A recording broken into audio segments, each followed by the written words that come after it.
Assalamualaikum warahmatullahi wabarakatuh. Perkenalkan, nama saya Gustian Fadilah dari jurusan Mekanik Industri dan Desain. Di sini saya akan menjelaskan atau menerangkan tentang motivasi kerja. Untuk yang pertama ada pendahuluan. Suatu organisasi harus memiliki pegawai dengan motivasi tinggi menurut Kondalkar 2007. Hal ini penting karena beberapa alasan. Yang pertama, pegawai yang bermotivasi tinggi akan datang bekerja secara teratur, punya rasa memiliki terhadap organisasi, menyebabkan kualitas produk meningkat, berkurangnya pemborosan, meningkatnya produktivitas, dan tingkat kerja yang tinggi.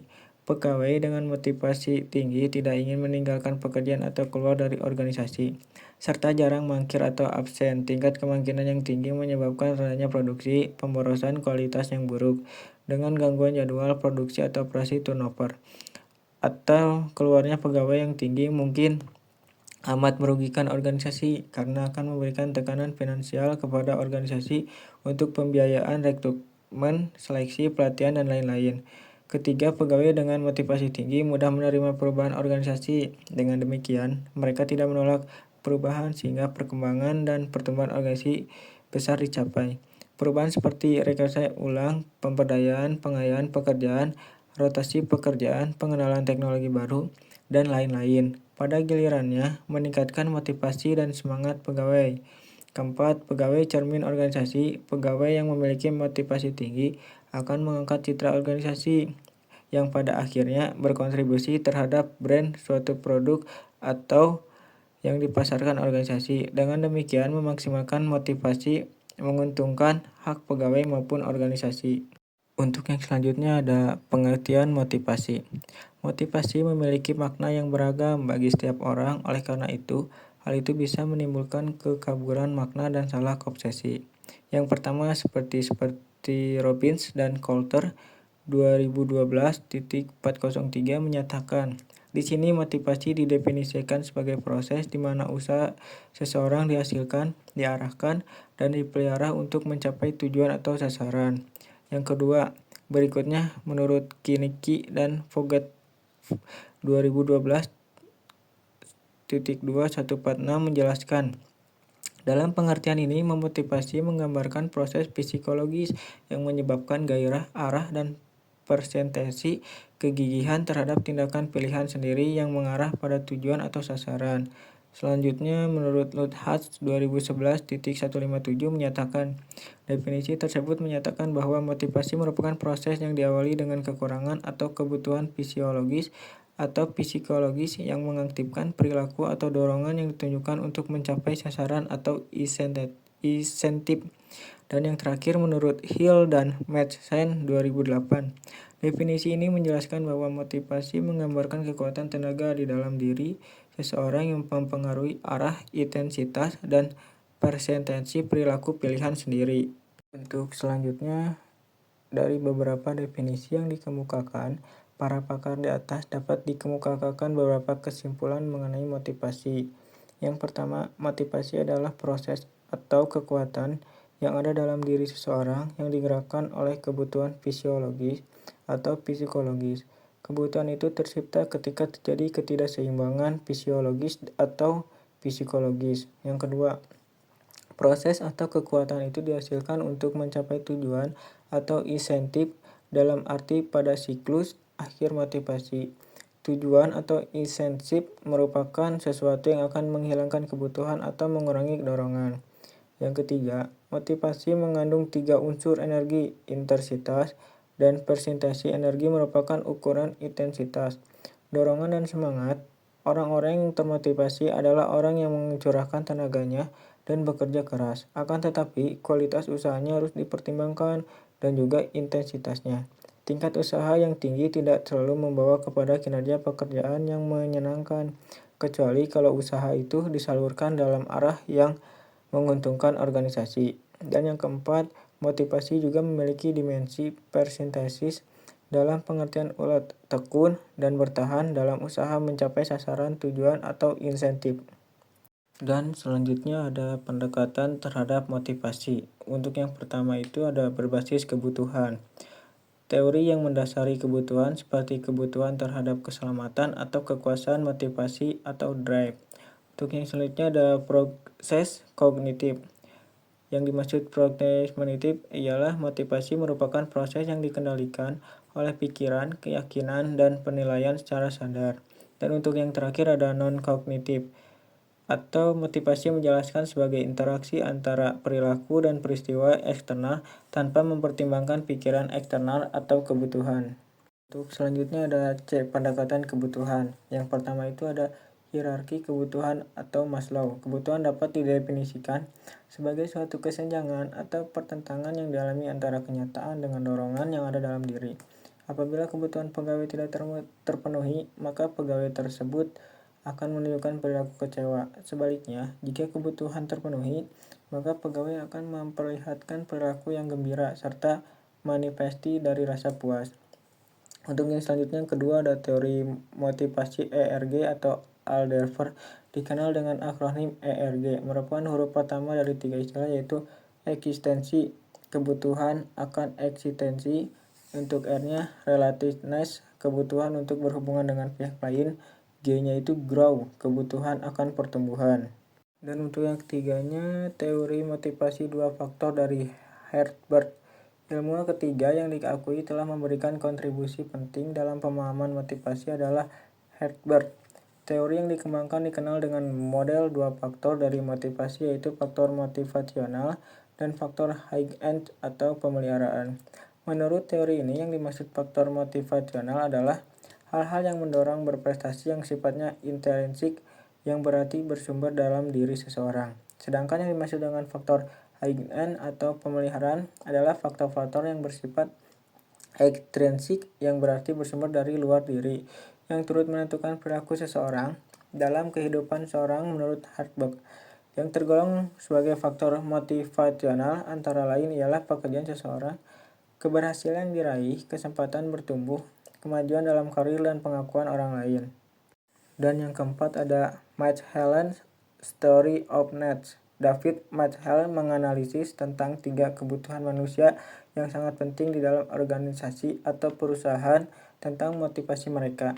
Machiavelli's Theory of Needs memfokuskan kepada 3 hal, yaitu yang pertama ada kebutuhan dalam mencapai kesuksesan atau dalam kurungnya need for achievement, kemampuan untuk mencapai hubungan kepada standar perusahaan yang telah ditentukan, juga diperjuangkan karyawan untuk menuju keberhasilan.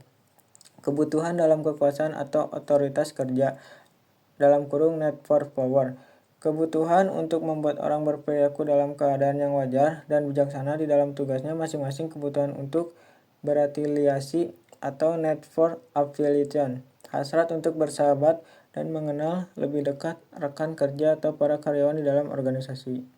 Dan untuk yang selanjutnya ada D, teori motivasi proses kognitif. Yang pertama ada teori ekspektasi atau harapan menurut Victor H. Fromm. Victor H. Fromm dalam bukunya yang berjudul Work and Motivation mengentarkan suatu teori yang disebut sebagai teori harapan. Menurut teori ini, motivasi merupakan akibat suatu hasil dari yang diinginkan dicapai seorang dan perkiraan yang bersangkutan bahwa tindakan akan mengarah kepada hasil yang diinginkan itu. Artinya, apabila seseorang sangat menginginkan sesuatu dan jalan tampaknya terbuka untuk memperolehnya, yang bersangkutan akan berupaya mendapatkannya secara sederhana. Teori ini menyatakan jika seseorang menginginkan sesuatu dan harapan untuk memperoleh sesuatu itu cukup besar, yang bersangkutan akan sangat terdorong dan memperoleh hal yang diinginkan itu. Sebaliknya, jika harapan memperoleh hal yang diinginkan itu tipis, motivasinya untuk berupaya akan menjadi rendah. Selanjutnya, teori penetapan tujuan atau goal setting theory. Ide bahwa manusia termotivasi dan diatur oleh tujuan atau sasaran telah lama diakui oleh para psikolog. Dengan demikian, seperti halnya teori harapan, dukungan konseptual teori penetapan tujuan bisa dilacak beberapa tahun yang lalu. Para psikologi organisasi, terutama Edwin Locke, telah mengelaborasi konsep dasar penetapan tujuan dan telah menjelaskan bagaimana hal ini mendorong perilaku dalam organisasi. Sebelum menjelaskan teori ini lebih jauh, dalam pandangan Locke atau dalam Jack dan Britt 2008, Amat penting memahami mengapa tujuan atau sasaran motivasi perilaku pegawai. Tujuan memiliki nilai motivasi karena 3 alasan. Yang pertama itu ada sasaran berfungsi mengarahkan perhatian dan memfokuskan usaha dalam arah tertentu. Seorang mahasiswa yang memiliki tujuan memperoleh pilas A pada mata kuliah tertentu cenderung mengarahkan banyak perhatian terhadap mata kuliah tersebut. Yang selanjutnya B, tujuan membantu memelihara persistensi terhadap tugas. Hal ini penting karena dalam banyak kasus orang akan gagal atau tersisihkan ketika mereka mencoba mencapai suatu tujuan. Yang C-nya, keberadaan tujuan cenderung memfasilitasi pengembangan strategi tugas. Misalnya mahasiswa dalam contoh di atas mungkin menciptakan. Untuk yang selanjutnya ada teori belajar sosial. Albert Bandura mengembangkan teori motivasi kognitif yang disebut teori belajar sosial. Lingkungan pekerjaan bisa menjadi ancaman bagi banyak karyawan, terutama mereka yang pernah gagal di masa lalu. Belum pernah mendapat pelatihan sebelumnya, kurang pendidikan, kurang pengalaman. Orang-orang itu memiliki self-efficacy yang rendah. Self-efficacy karyawan bisa ditingkatkan dengan yang pertama, memberitahu karyawan bahwa tujuan pelatihan adalah berusaha meningkatkan kinerja, bukan mengidentifikasi kelemahan atau ketidakkompetenan karyawan. Yang B-nya, memberikan informasi sebanyak mungkin tentang program pelatihan dan tujuan pelatihan sebelum pelatihan yang sebenarnya. Yang C-nya, menunjukkan kepada karyawan kesuksesan pelatihan dari teman sewajarnya yang sekarang ada pada posisi atau pekerjaan yang sama. Memberikan karyawan umpan balik bahwa pembelajaran itu ada dalam kendali dan mereka memiliki kemampuan dan tanggung jawab mengatasi kesulitan belajar yang memiliki alami dalam program itu. Dalam kurungnya NET 2006-270. Dan yang selanjutnya juga ada teori keadilan atau equity. Teori motivasi keadilan didasarkan pada premis yang relatif sederhana bahwa seseorang dalam organisasi ingin diperlakukan secara adil. Teori tersebut mengidentifikasi konti atau keadilan sebagai kepercayaan bahwa kita diperlakukan secara adil dalam kaitan dengan orang lain, dan inequity sebagai kepercayaan bahwa kita diperlakukan tidak adil dibandingkan dengan orang lain. Griffith atau Moorhead 2011.101. Teori ekuitas atau keadilan hanya salah satu dan beberapa formulasi teori yang diturunkan dari proses komparasi sosial. Komparasi sosial melibatkan penilaian situasi kita ditinjau dari situasi orang lain. Dan yang selanjutnya ada perbandingan diri sendiri dengan orang lain. Untuk yang pertama, ketidakadilan. Motivasi mengurangi ketidakadilan itu ada 6. Yang pertama, mengubah input. Yang kedua, mengubah hasil. Yang ketiga, mengubah persepsi diri sendiri. Yang keempat, mengubah persepsi tentang orang lain. Yang kelima, mengubah perbandingan. Yang terakhir, meninggalkan situasi. Dan untuk keadilannya itu memotivasi memelihara situasi yang sekarang. Untuk slide selanjutnya ada E, teori motivasi non-kognitif, teori penguatan. Teori atau model motivasi yang telah dibahas di muka dapat digolongkan sebagai model kognitif motivasi karena didasarkan pada kebutuhan seseorang berdasarkan persepsi orang yang bersangkutan beranggapan sifatnya sangat subjektif.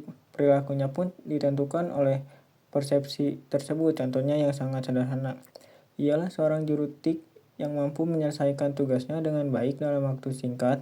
Jurutik tersebut mendapatkan pujian dari atasannya. Pujian tersebut berakibat pada kenaikan gaji yang dipercepat.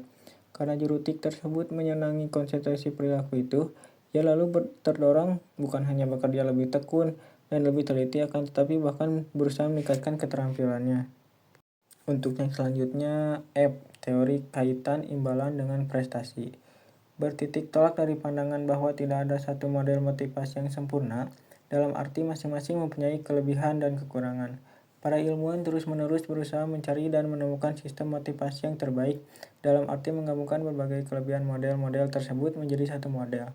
Menurut model motivasi, seseorang individu sangat dipengaruhi oleh berbagai faktor, baik yang bersifat internal maupun eksternal. Termasuk pada faktor internal adalah yang pertama adalah persepsi seorang mengenai diri sendiri, harga diri, harapan pribadi, kebutuhan, keinginan, kepuasan kerja, dan prestasi kerja yang dihasilkan.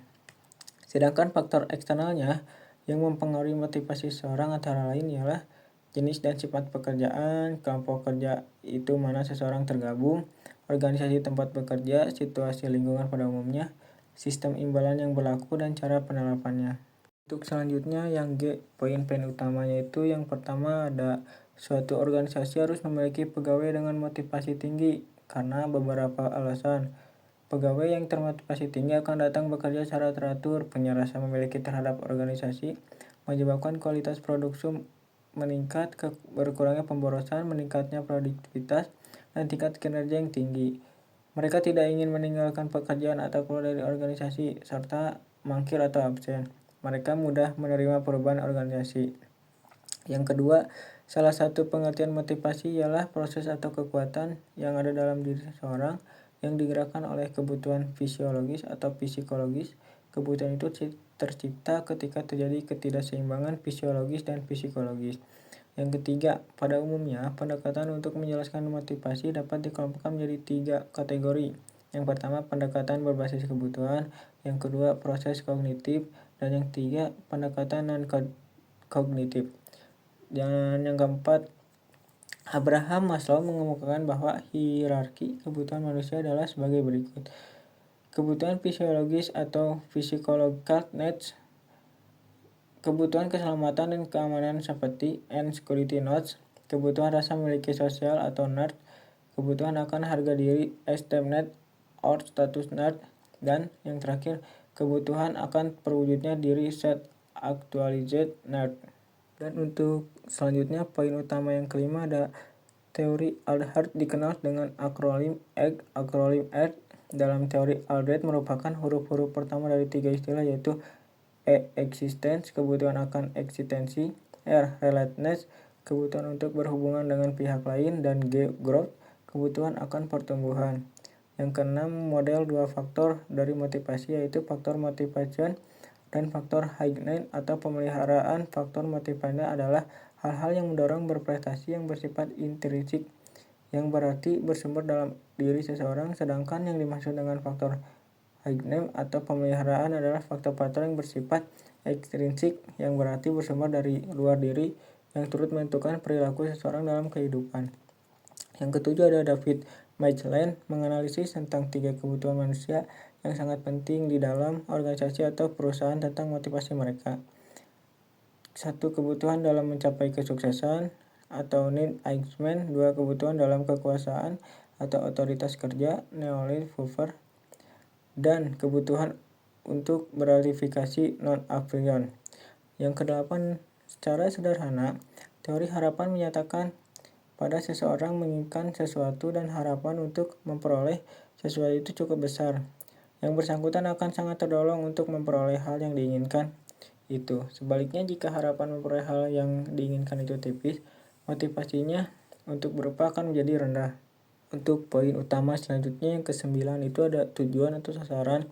Memiliki nilai motivasi karena 3 alasan. Yang pertama, sasaran berfungsi mengerahkan perhatian dan memfokuskan usaha dalam arah tertentu. Yang kedua, tujuan membantu orang memelihara presentasinya terhadap tugas. Dan yang ketiga, keberadaan tujuan cenderung memfasilitasi pengembangan strategi tugas. Dan untuk yang 10, dalam teori belajar sosial, Bendaru mengajukan bahwa harapan hasil dan self-efficacy mempengaruhi kinerja individu. Harapan hasil merupakan keyakinan seseorang bahwa melakukan perilaku tertentu akan dibawa kepada hasil tertentu. 11. Merupakan motivasi keadilan didasarkan pada premis atau relatif sederhana bahwa orang dalam organisasi ingin diperlakukan secara adil.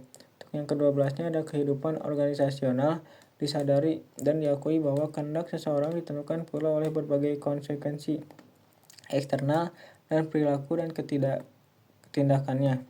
Dan yang ke-13-nya ada tampak terhadap kesepakatan di kalangan para pakar bahwa yang tercakup dalam teori yang mengaitkan imbalan dengan prestasi seorang individu. Mungkin itu saja yang bisa saya sampaikan. Mohon maaf bila ada kekurangan. Wabillahi taufiq wal hidayah. Wassalamualaikum warahmatullahi wabarakatuh.